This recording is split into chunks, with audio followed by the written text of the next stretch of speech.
Thank you, Mr. Chairman. I appreciate the deliberative efforts you've made, including all the hearings, the letter writing, our bipartisan trip to Mexico City, where we met with Mexican law enforcement officials as well as U.S. officials on this issue.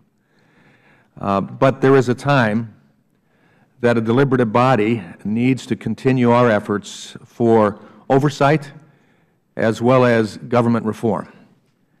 This is all that we're doing here.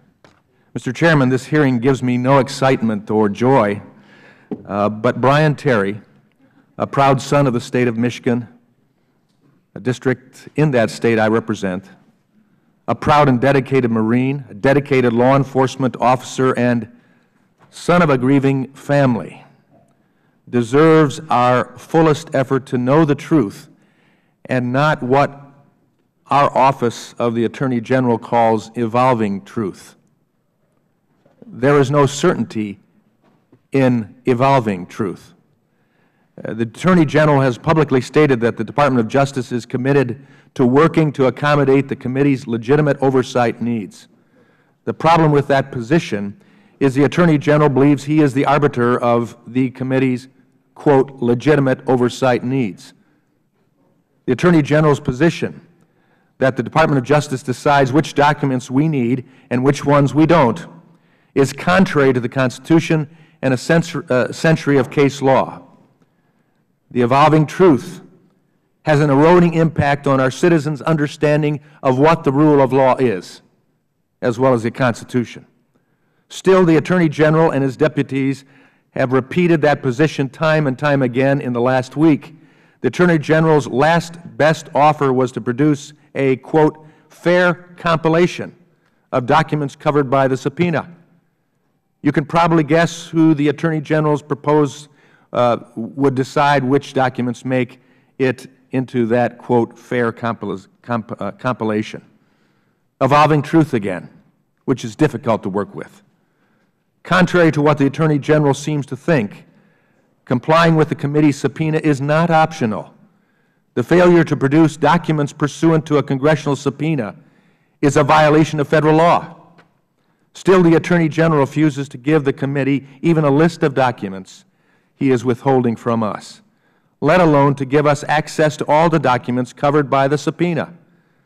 So it is fair to say that we don't know what we don't know. Again, I say this is the problem of evolving truth.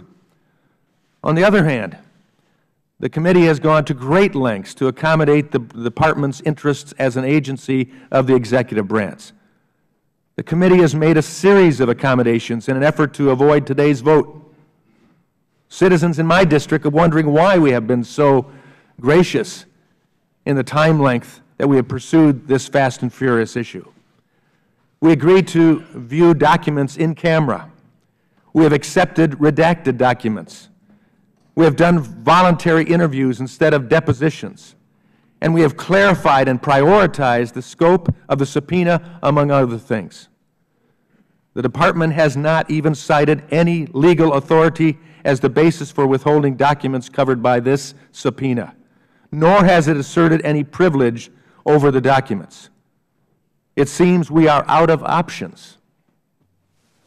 The Attorney General has not produced one single document since today's vote was announced, and has put an impossible compromise on the table that takes us out of the running with no efforts on our part that would be sound and solid.